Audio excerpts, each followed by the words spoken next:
우리가 잘 알고 있는 히스기야의 기도 그리고 그 기도의 응답이라는 거예요. 죽을 병에 걸려서 하나님께서 너 죽을 것이다 이렇게 이사야 선지자를 통해서 들었어요.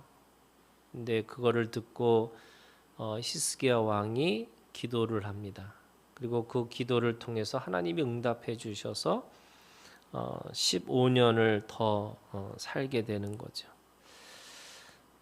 그리고 그 15년을 살게 된 표적으로 해 그림자를 10도를 뒤로 가게 하셨다 이렇게 말씀하시는 표적을 보여주세요. 그러니까 기도하고 기도에 응답하고 그 응답의 표적까지 다 보여줬어요. 그런데 그 15년을 더 살게 하셨던 하나님이 이 우리가 읽은 오늘 말씀에 보면은 그 기도의 응답이 반드시 그 15년을 산 것이 반드시 좋은 것이었을까라고 생각해 보면 그렇게 좋은 일은 아니었어요. 왜 그런 일이 벌어졌을까라고 생각을 해보면 이 기도에 하나님 앞에 기도하고 하나님 앞에 기도의 응답을 받고 또 그것에 대한 표적도 보여주셨는데 결국에는 그것을 누가 한 거냐? 자기가 했다는 거예요. 내가 기도받아서 내가 이렇게 나았다 이렇게 얘기를 하는 거죠. 그거를 그 어떤 이 자기의 말로 말한 게 아니고요. 자기의 몸으로 말했어요. 이거는 다 자신의 능력인 것처럼 몸으로 말했더니 하나님이 그것에 대해서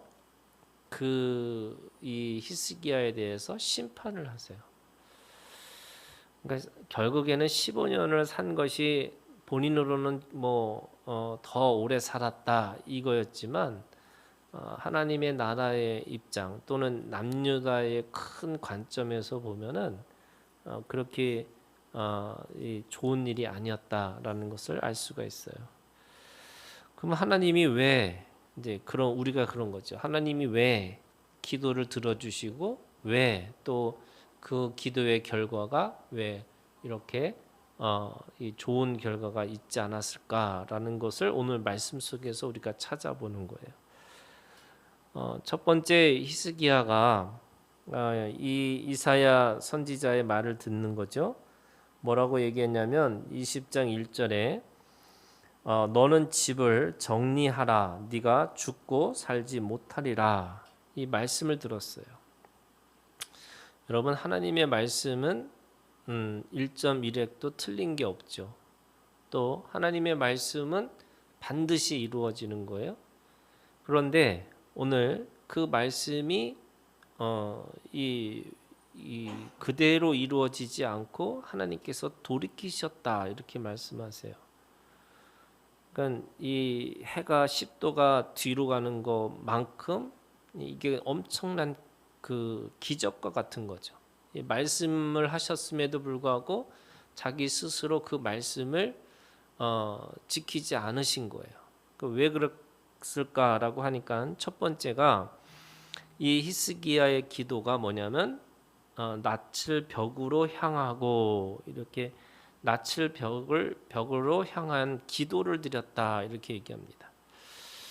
이것은 두 가지 그리고 그 두 가지 속에서 나타나는 모양이 이 태도를 말하고 있는 거죠. 첫 번째가 뭐냐면 세상과 벽을 쌓겠다는 거예요. 그게 이 낯을 벽을 향해서라는 거죠. 그러니까 벽 보고 기도한 거예요. 이 히스기야가. 그러니까 내가 세상의 것에 대해서 다 담을 쌓고 이 하나님만 보겠다라는 기도를 드린 거죠. 근데 그 기도 속에 뭐가 있냐면 하나님 앞에 내가 고독의 자리를 들어가서 하나님과 나만의 시간 이거를 마태복음에 있는 말씀에 보면 이 고독의 이 기도를 뭐라고 그러냐면요 세 가지 원리가 있어요. 첫 번째가 뭐냐면 문을 닫고 이렇게 돼 있어요. 문을 닫고 이 문을 닫는다라는 게 뭐냐면 세상에 있는 모든 생각을 다 접어두고 세상에 있는 감정, 세상에 가고 있는 그런 모든 것들을 내가 닫아버리겠다 이렇게 얘기하는 거예요.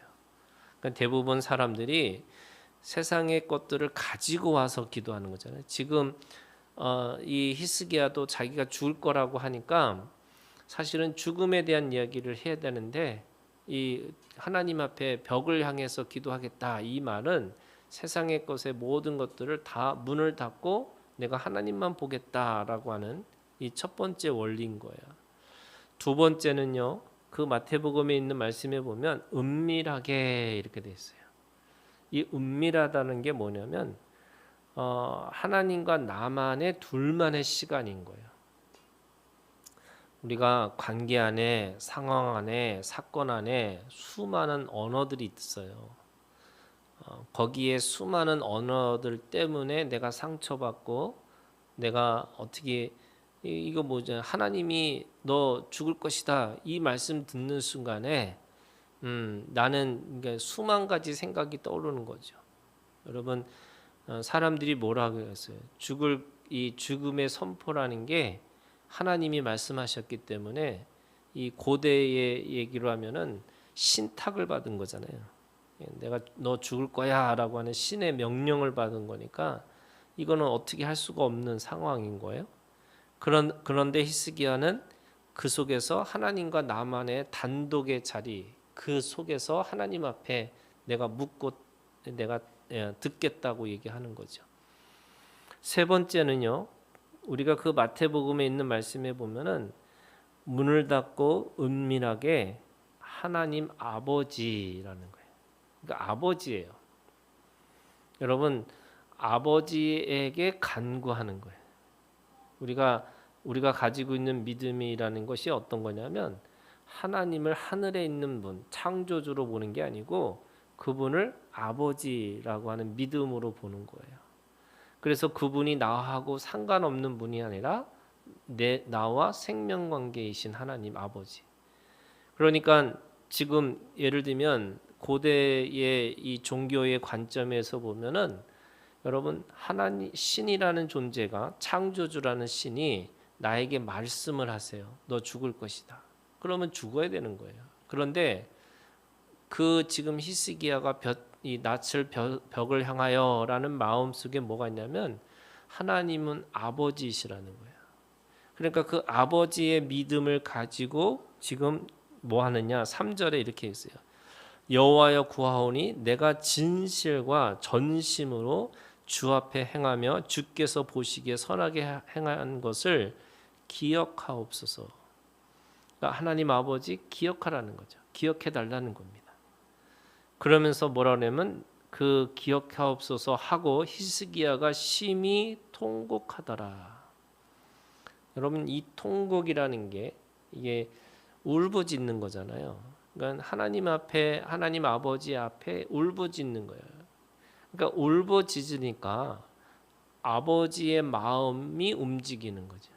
이게 우리가 이제 여러분 뭐 기도라는 게 우리가 고상하게 하는 기도도 있지만 사실은 그 기도의 가장 중요한 이 기반이 뭐냐면 하나님 아버지를 향해서 내가 간구하고 호소하는 거예요. 그래서 저는 이 간구와 호소의 기도를 해본 사람만이 내가 하나님의 뜻과 소원과 목적을 이루고 살아가는 기도를 할 수 있다. 우리가 사람들이 생각하는 거잖아요. 우리가 좀 더 성숙한 기도를 하려면 하나님의 뜻이 뭐예요? 하나님의 소원이 뭐예요? 이런 거 기도하는 건데 그거로부터 이게 기도가 되는 게 아니고 이 기도의 시작은 호소하는 거예요. 내가 간구하는 겁니다. 그래서 이거를 통과해 본 사람만이 하나님의 뜻과 소원과 목적으로 가는 기도를 하는 거지 처음부터 이 내가 뜻과 소원과 목적을 이룬다는 말은 이게 이제 이 바리새인들과 사두개인들의 기도, 이 종교적 기도를 하는 거거든요. 이게 다른 사람을 탓하고 다른 사람에게 비교하는 이 거룩함으로 기도하려고 하다 보니까 자기 속에 있는 가장 밑바닥에 있는 그 마음으로부터 기도하지 않아요. 여러분, 기도는 관계라고 그랬잖아요. 우리가 가지고 있는 이 서로 간의 관계, 이게 하나님과 우리의 하나님 아버지와 내가 아들인 자녀의 기도가 그 자녀의 관계가 있는 거예요. 서로가 서로의 관계 안에서요. 우리가 가장 중요한 기본이 뭐냐면요. 자기의 밑바닥에 있는 그 감정으로부터 솔직하셔야 돼요. 정직해야 돼요.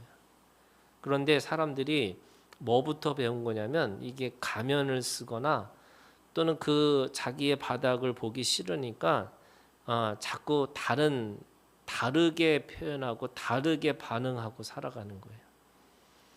그러니까 예를 들면 그런 거잖아요. 뭐 종로에서 뺨을 맞고 한강에 가서 화풀이 하는 것처럼 종로에서 뺨을 맞으면 종로에 가서 얘기를 해야 되는데 종로에서 뺨을 맞고서 한강에 가서 화풀이 하는 것과 같은 거예요. 관계라는 게 그런 거예요, 여러분. 내가 솔직하게 말하지 않고 자꾸 그 솔직하지 않는 것 때문에 다르게 표현하고 다르게 얘기하는 거죠. 그러면서 뭐라고 그러냐면 그것 때문에 또 상처받고 또 힘들다고 얘기하는 거예요. 그게 악순환이에요. 여러분, 하나님 앞에 이 히스기야가 가지고 있는 이 솔직함이 뭐냐면 하나님 아버지한테 통곡하고 울 수 있는 이게 간구하고 호소할 수 있는 그런 마음의 태도예요. 이게 대부분 너 죽게 될 것이다 그러면은 재판장이면 어떻게 해요? 끝난 거죠. 그냥 재판 받았으니까 내가 그렇게 받았으니까 끝났구나 이건데, 그분이 우리에게 아버지가 되시고 그분이 우리의 생명의 이 관계를 하시는 분이니까 그 앞에서 통곡했다 이렇게 얘기를 합니다. 그랬더니 하나님께서 이제 이게 너 죽을 거야 이렇게 얘기해놓고 돌아가는 거예요. 그러니까 얼마 되지도 않았어요.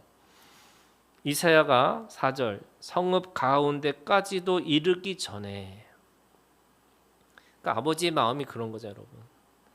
제가 옛날에 우리 이 딸이 어렸을 때 너무 화가 나가지고 너 나가 이러겠어요.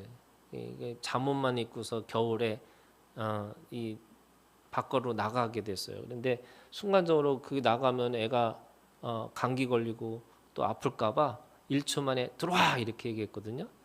그러니까 저는 그게 하나님의 마음이에요, 여러분. 나가라는 것도 하나님의 진심이고 들어오라고 하는 것도 하나님의 진심이에요. 왜요? 아버지니까.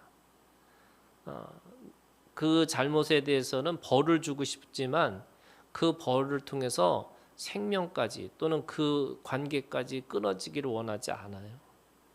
저는 히스기야가 딱 그런 것 같아요. 너 죽을 거야 이렇게 했는데 그 히스기야의 그 간구와 호소의 기도를 들으시고 갑자기 너 살 거야 이렇게 얘기하시는 거잖아요. 저는 여러분 자식을 키울 때도나 저도 제가 어렸을 때 왜 그렇게 혼나고 살았나 이렇게 생각 잘 몰랐는데 자식을 키워보니까 다르더라고요. 그 자식들도 두 종류가 있어요. 하나는 너 잘못했어 그러면은 왜 잘못했는지 그것도 그냥 꼬치구지 그냥 딴소리하고 딴 얘기하고 막 그런 자식이 있는 반면에 또 어떤 자식은 또 그런 거예요. 내가 왜 그렇게 했는지 모르겠어요. 지금 생각해 보니까 너무한 것 같아요. 죄송해요. 뭐 이러면요, 그냥 웃기잖아요. 이거 화를 내려고 하다가도 아유 그래, 그냥 봐줘야지 이런 생각이 드는 거예요. 여러분, 이게 관계라는 게 다 그런 거예요. 누가 하나가 반드시 1이면 1 더하기 1은 2가 되는 거야 이런 거지만 여러분, 관계라는 건 1 더하기 1이 2가 되는 게 아니에요. 어떤 때는 그게 1 더하기 1이 100이 될 수도 있고 1000이 될 수도 있어요. 그게 생명관계예요. 수학이라고 하는 또는 논리라고 하면 아니면 원리라고 하면은 그냥 1 더하기 1은 2가 돼야 되는 게 맞아요. 그런데 그게 아니잖아요. 하나님과 우리의 관계도 너 1이면 너 1 더하기 하면은 너 2가 되는 거야. 이렇게 말씀하시지만 어떤 때는요. 하나님은 해 그림자도 10도를 뒤로 돌리시겠다는 거예요. 왜요? 하나님의 이 마음이 그렇다는 거죠. 그래서 여러분 이 AI 시대에 우리가 살아가는 것 중에 AI가 할 수 없는 게 뭘까? 저는 그게 마음이에요. 감정이에요. 그게 눈물이에요. 그게 통곡이에요. 여러분. 오늘 말씀해 보니까 이렇게 돼 있어요. 5절에 너는 돌아가서 내 백성의 주권자 히스기야에게 이르기를 왕의 조상 다윗의 하나님 여호와의 말씀이 내가 네 기도를 들었고 네 눈물을 보았노라. 오늘 말씀의 제목이에요, 여러분. 하나님이 너 죽을 거야 이렇게 말씀하셨는데 눈물을 보시니까 차마 그를 그 죽음의 자리까지 끌고 가기를 원치 않으신 거죠. 여러분 말씀이 뭐예요? 능력이에요. 말씀이 실제잖아요. 또 한 번 말씀하신 건 절대로 신실하고 진실하신 하나님이죠. 성실하신 하나님. 그 말씀을 반드시 지키시는 하나님인데 그 하나님이 돌이키신다는 거예요. 눈물로. 그 눈물의 힘이 있는 거죠. 그러니까 그 눈물을 보시니까 차마 그 관계를 그렇게 그렇게 할 수 없으니까 하나님이 그냥 15년을 내가 너 눈물을 보니까 네가 3일 만에 여호와의 성전에 올라가겠고 내가 네 날에 15년을 더할 것이며 내가 너와 이 성을 아수르의 왕의 손에서 구원하고 내가 나를 위하고 또 내 종 다윗을 위함으로 이 성을 보호하리라. 하나님이 그 죽을 것이다라고 하는 그것에 돌이키는 것뿐만 아니라 더 약속을 했어요. 그것이 구원을 하시겠다고 말씀하시고 성을 보호하시겠다고 말씀하시는 거죠. 왜? 그것은 이 다윗을 위하고 너를 위해서 그렇게 하겠다 이렇게 이야기합니다. 다윗의 언약이 더 큰 거예요. 하나님이 원래 하셨던 그 약속이 더 컸어요. 너가 죽을 거야라고 하는 것보다 이 다윗을 위한 이 예루살렘의 성을 위한 하나님의 생각이 더 크셨기 때문에 돌이키셨어요. 그러면 여러분 이 히스기야 눈물과 이 히스기야의 통곡이 결국 하나님의 마음을 움직인 거잖아요. 그러면 자신이 어떻게 살아야 돼요? 겸손하게 살아야죠. 겸손하게 살아야 되는데 지금 뭐 하고 있는 거냐면 그 아프다고 하니까 오늘 말씀해 보니까 이렇게 돼 있어요. 12절 그때 발라단의 아들 바벨론의 왕 브로다 발라단이 히스기야가 병들었다 함을 듣고 편지와 예물을 그에게 보낸지라. 그리고 히스기야가 사자들의 말을 듣고 자기 보물고의 금, 은과 향품과 보배로운 기름과 그의 군기고와 창고의 모든 것을 다 사자들에게 보였는데 왕궁과 그의 나라 안에 있는 모든 것들 중에서 히스기야가 그에게 보이지 아니한 것이 없더라. 여러분 여기에 교만과 그 자신이 가지고 있는 자랑과 그리고 그걸 통해서 능력을 얘기한 게 한 가지도 없어요. 그런데 몸으로 말한 거예요. 뭘 말한 거냐? 자기가 얼마나 대단한지. 그것도 여기 그래서 오늘 이 결국 왜 무너졌는지를 13절에서 이 두 가지의 언어가 그의 행동을 말하고 있는데 뭐라고 그러냐면 이렇게 얘기하고 있어요. 13절 자기 보물고에 이렇게 돼 있어요. 그러니까 보물고가 있는데 그걸 뭐라 그래요? 자기 보물고라고 얘기를 해요. 거기다가 13절 두 번째 그 끝에 두 번째 보면 모든 것이라고 그래요. 모든 것. 그러니까 자기 보물고에 있는 모든 것. 이 두 가지 단어가 그 히스기야의 교만, 그다음에 히스기야의 자기 능력, 거기 히스기야의 자기 자랑, 이 모든 것들이 포함되는 단어예요.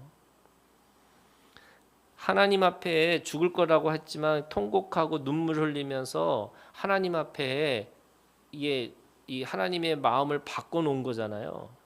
그러면 겸손해야 되는 거잖아요. 그러면 늘 뭐예요? 내가 하나님이 이거 하나님이 하신 거예요라고 감사하고 살아야 되잖아요. 그런데 뭐해요?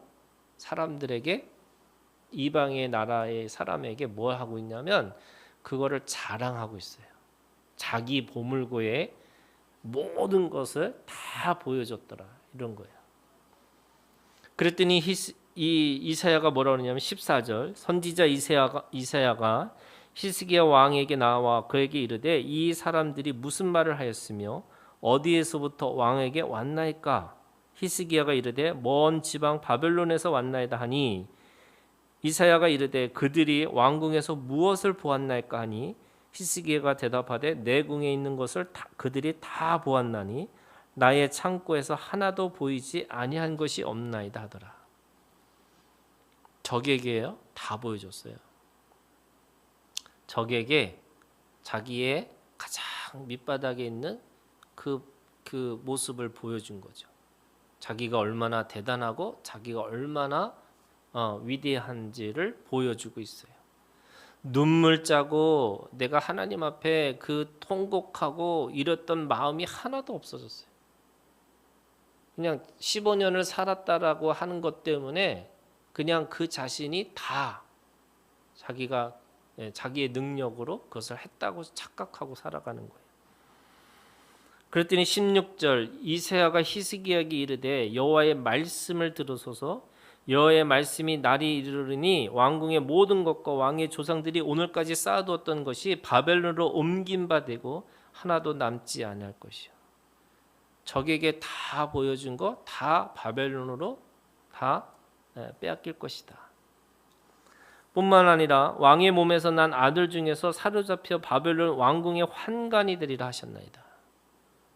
그 왕이 그 나라의 환관이 돼요. 이게 저주죠. 히스기야가 이사야에게 이르되 당신이 전한 바 여호와의 말씀이 선하이다 하고 그러면 다시 어떻게 돼요? 여러분 다시 통곡해야 돼. 히스기야가 그 얘기를 듣는 순간에 하나님 자기가 잘못했습니다 라고 통곡하고 또 하나님 앞에 그것에 대해서 뭐 해야 돼요? 눈물을 보여야 되는 거잖아요. 그런데 뭐라 그래요? 선하나이다 이렇게 얘기해요. 그러면서 뭐라 그러냐면 이렇게 얘기합니다. 또 이르되 만일 내가 사는 날에 태평과 진실이 있을진데 어찌 선하지 아니하려. 나 때까지는 괜찮으니까 괜찮습니다. 이렇게 얘기를 하는 거예요.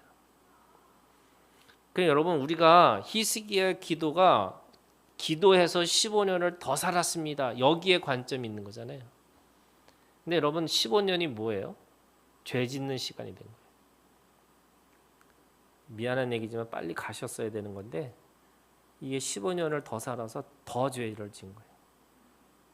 여러분 이런 거예요. 하나님이 은혜를 베푸실 때 은혜를 깨달아야 되는 거예요. 그런데 은혜의 시간에 뭐 해요? 교만해지는 거예요. 그게 자기의 능력인 것처럼 자기가 뭔가 이거를 이루었던 것처럼 착각하게 만드는 거예요. 그래서 여러분 그런 경우가 있어요. 은혜가 오히려 저주가 되는 경우가 있어요. 하나님이 주시는 복인데 그 복을 스스로 저주로 바꿔버려요. 이런 거 있잖아요, 여러분. 사람이 올라가면 올라갈수록 이게 죄가 드러나잖아요. 더 높아지면 높아질수록 몰랐던 사람들이 그 사람이 높아지면 높아질수록 그 사람의 죄가 드러나는 거예요. 그러면 높아지는 게 뭐예요? 여러분 저주예요. 이 돈이 없을 때는 그냥 가난하게 살다가 돈이 있는 순간에 어느 순간에 그게 뭐예요? 저주가 되는 경우도 있어요. 그러면 그러지 않았으면 더 좋았을 걸. 히스기야 15년은요. 자기가 잘 먹고 잘 살았더라 이걸로 끝나요. 왜 하나님이 15년을 더 주셨을까? 여러분 그걸 통해서 나라를 강하게 하는 거라는 거죠. 그걸 통해서 다시 그 히스기야의 부흥이 일어나기를 원하셨던 거죠. 그 15년을 통해서 이 남유다가 북이스라엘과 진정한 그 하나님의 나라 다윗의 왕국을 세우기를 원하셨던 거죠. 그런데 오히려 그걸 통해서 자기 자랑과 자기 교만과 자기 능력을 과시하다 보니까 오히려 그것이 저주의 시간이 되고 저주가 됐다. 이렇게 말씀하세요. 20절 히스기야의 남은 사적과 그의 모든 업적과 저수지와 수도를 만들어 물을 성 안으로 끌어들인 일은 유다 왕 역대 지략에 기록되지 아니하느냐. 그가 했던 일은 그거예요. 그냥 그것이다라고 얘기하는 것뿐이에요. 자, 그러면 여러분 오늘 이 내 눈물을 보았노라라는 말 속에 어떤 것이 있냐면 세 가지예요, 여러분. 첫 번째, 여러분 우리가 하나님 앞에 겸손하시는 거예요. 다 은혜다. 이 말이 결국에는 내가 뭔가를 했기 때문에 한 게 아니라 하나님의 은혜로 되어진 것이다. 여러분 은혜를 기억하셔야 돼. 그런데 사람들이 어느 순간에 그 은혜를 다른 걸로 사용하려고 하는 거죠. 다른 뜻으로 쓰려고 하는. 두 번째, 여러분 결국 우리가 기도할 수 있는 힘은 어디서 오는 거냐? 관계예요. 눈물의 관계가 있어요. 여러분 통곡의 관계가 있어요. 여러분 눈물 흘리고 통곡하는데 예를 들면 우리가 이런 거잖아요, 여러분. 웃는 사람에게 침 못 뱉는다는 말이 있어요. 여러분 하나님이 아무리 하나님의 공의가 있지만 그 공의 앞에서 하나님 앞에 내가 간구하고 눈물 흘리면 하나님이 그걸 통해서 뭐 하시냐면 긍휼의 마음으로 베푸세요. 여러분 우리가 하나님 앞에 기도할 수 있는 최고의 우리에게 주시는 그 최고의 자리가 뭐냐면 하나님 앞에 호소하고 간구할 수 있는 관계예요.